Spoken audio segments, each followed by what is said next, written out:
నమస్కారం. వెల్లనస్కి స్వాగతం. ముందుగా ముఖ్యాంశాలు. పెన్షన్లు పంపిణీ చేసిన ఎమ్మెల్యే జీవి. తహసీల్దార్గా ఎన్ సురేష్ బాధ్యతల స్వీకారం. పేద ప్రజల సంక్షేమం కోసం కూటమి ప్రభుత్వం పనిచేస్తుందని వినుకొండ నియోజకవర్గ శాసనసభ్యులు జీవి ఆంజనేయులు, మాజీ ఎమ్మెల్యే మక్కెన మల్లికార్జునరావులు తెలియజేశారు. 1వ తేదీన పెన్షన్ల పంపిణీ కార్యక్రమంలో భాగంగా వృద్ధులు, వికలాంగులకు పెన్షన్ల పంపిణీ కార్యక్రమం పట్నంలోని హనుమాన్ నగర్, సంజీవ్ గాంధీ నగర్ లో ప్రారంభించారు. ఈ సందర్భంగా వార్డులో ఏర్పాటు చేసిన పెన్షన్ల పంపిణీ కార్యక్రమానికి ఎమ్మెల్యే జీవి ఆంజనేయులు, మాజీ ఎమ్మెల్యే మక్కెన మల్లికార్జునరావులు ముఖ్య అతిథులుగా విచ్చేసి పెన్షన్లు పంపిణీ చేశారు. ఒకే రోజు 68.42 లక్షల మందికి పింఛన్లు పంపిణీ చేయడం జరుగుతుందన్నారు. రాష్ట్ర ముఖ్యమంత్రి చంద్రబాబు నాయుడు ఇచ్చిన మాట ప్రకారమే ఇంటి వద్దకు వెళ్లి పెన్షన్లు ఇస్తున్నారని తెలియజేశారు. ఇచ్చిన మాటలు నిలబెట్టుకునే ఏకైక నాయకుడు చంద్రబాబు నాయుడు అన్నారు. అనంతరం మండల కేంద్రమైన ఈపూరులో పెన్షన్ పంపిణీ కార్యక్రమంలో వారు పాల్గొని పెన్షన్లు పంపిణీ చేశారు.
రాష్ట్రమంతా ఉదయం నుండి ఇప్పటిదాకా రాష్ట్రమంతా 42% పంచారు. జగన్మోహన్ రెడ్డి తల్లకిందులుగా తపస్సు చేసినా ఈ విధంగా చేయగలడా? ఏ రోజైనా చేశాడా? 5 సంవత్సరాల్లో ఏ రోజైనా ఉదయం 8 గంటలకల్లా 42% ఎప్పుడైనా పే చేశారా? జగన్మోహన్ రెడ్డి పాలనలో 1వ తారీఖు శాలరీస్ ఇవ్వని రోజులు ఎన్ని ఉన్నాయి మీ ప్రభుత్వంలో? 1వ తారీఖున పెన్షన్లు పంచనటువంటి రోజులు ఎన్ని ఉన్నాయి? 1వ తారీఖు సరిగా పెన్షన్లు కూడా పంచలేని చరిత్ర జగన్మోహన్ రెడ్డి ప్రభుత్వాన్ని. 1వ తారీఖు ఉదయం 5 గంటల నుండి పెన్షన్ ప్రారంభించి 8 గంటలకల్లా 42% పూర్తి చేసి మళ్ళీ మధ్యాహ్నం 1 గంటకే 72% చేసే దిశగా, సాయంత్రానికల్లా 99% పూర్తి చేసే దిశగా ఈరోజు ఎన్డీఏ ప్రభుత్వం చర్యలు తీసుకుంది. చంద్రబాబు గారికి ప్రత్యేక ధన్యవాదాలు తెలియజేస్తున్నా. ఉప ముఖ్యమంత్రి పవన్ కళ్యాణ్ గారికి ధన్యవాదాలు తెలియజేస్తున్నా.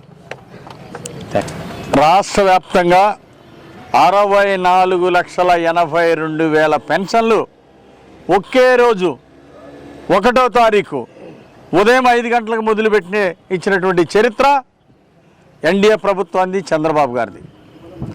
ఎప్పుడైనా జన్మలో జగన్మోహన్ రెడ్డి ప్రభుత్వంలో ఈ విధంగా ఇచ్చారా? ఒకే రోజు ఇన్ని లక్షల మందికి ఇచ్చారా? ఆత్మపరిశీలన చేసుకోవాలి ఈరోజు విమర్శించేవాళ్ళు. ఇది చంద్రబాబు గారు ప్రభుత్వం. చంద్రబాబు నాయుడు గారు ఉప ముఖ్యమంత్రి, అలాగే ఉప ముఖ్యమంత్రి గారు పవన్ కళ్యాణ్ గారు ఈరోజు ఈ సంక్షేమ పథకాలని ఈరోజు టైమ్లీ అమలు చేస్తూ ఉన్నారు. మనందరం కూడా సంతోషపడాలా, గర్వపడాలా. నిన్న మంత్రి రామానాయుడు గారు వచ్చారు. వారు గుండ్లకమ్మ వాగు కూడా చూసి, ఇక్కడ గుండ్లకమ్మ వాగులో పశువులకి తాగడానికి మంచినీళ్ళు లేనటువంటి పరిస్థితి కూడా మంత్రి గారికి వివరించడం జరిగింది. మరి రేపటి నుండి గుండ్లకమ్మ వాగు కూడా నీళ్ళు ఇచ్చే విధంగా మంత్రి గారు నిర్ణయం తీసుకోవటం ఎంతో అభినందనీయం. మంత్రి రామానాయుడు గారికి ప్రత్యేక ధన్యవాదాలు తెలియజేస్తున్నా. మన ఎమ్మెల్యే జీవి ఆంజనేయులు గారి చేతుల మీదుగా ఈ పెన్షన్ల కార్యక్రమాన్ని ఇక్కడ మనం ప్రారంభించుకోవడం జరిగింది. అసలు ప్రజల్లోకి వస్తే ఎంత ఆనందంగా ఉన్నారండి ప్రజలు. రాష్ట్ర పరిస్థితుల గురించి ఎమ్మెల్యే గారు చెప్పడం జరిగింది. ఇక్కడ ఈ నియోజకవర్గంలో కూడా ఎంత సంతోషంగా ఉన్నారు. బ్రహ్మాండంగా మరి ఇరిగేషన్ మినిస్టర్ గారితో మాట్లాడి ఈరోజు చెరువు నింపడం జరిగింది. ప్రతిరోజు నీళ్ళు ఇవ్వాలని ఎమ్మెల్యే గారు ఆదేశాల మేరకు అటు కమిషనర్ గారు, డిఈ గారు అందరూ కూడా ఈ రోజు ప్రతిరోజు మంచినీళ్ళు ఇస్తాను. నిన్న మోగుచింతలపాలెంలో గండి పడితే తక్షణమే దగ్గరుండి ఆ గండిని పూడిపించారు. అదేవిధంగా భారీ నీటిపారుదల శాఖ మంత్రి గారు వస్తే చెక్ డ్యాముల గురించి అంటే ప్రాక్టికల్గా పనిచేస్తున్నటువంటి వాస్తవాన్ని ప్రజలు గుర్తించాలని ఈ సందర్భంగా మనవి చేస్తున్నా. ఇది ప్రచారం కోసం కాదండి.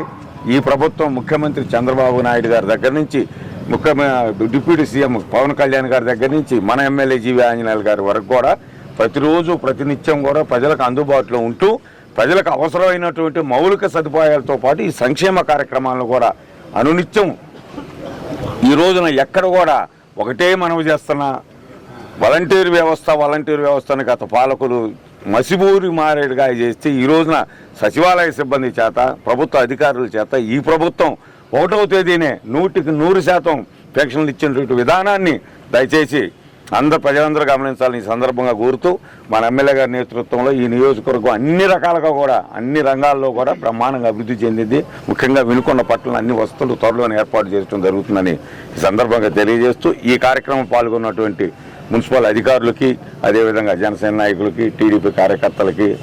శ్రీ భ్రమరాజ్ జనిత్ సిటీలో నెలకొన్న సమస్యలను పరిష్కరించాలని కోరుతూ ఓనర్స్ వెల్ఫేర్ సొసైటీ సభ్యులు ఎంపీడీఓ నరసయ్య, చీకటేగలపాలెం పంచాయతీ కార్యదర్శి రమేష్ కు గురువారం వినతి పత్రం అందజేశారు.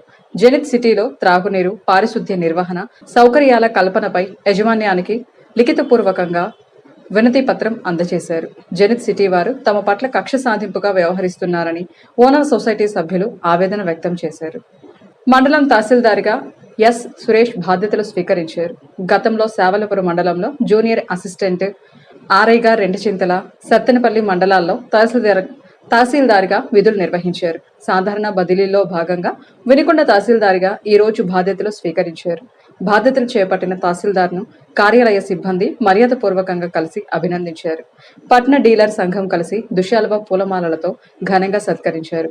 ఈ కార్యక్రమంలో టౌన్ 60వ number shop dealer Malapati Subbarao, 55వ number shop dealer Singamsetti Venkat Narayana, Gempu Ramdas, Adapala Govindu, Sheikh Bujji, Akkayya, Saudagar Johnny, Sangameswararao, Tripurarao, Jampani Srinu, town dealers తదితరులు పాల్గొన్నారు.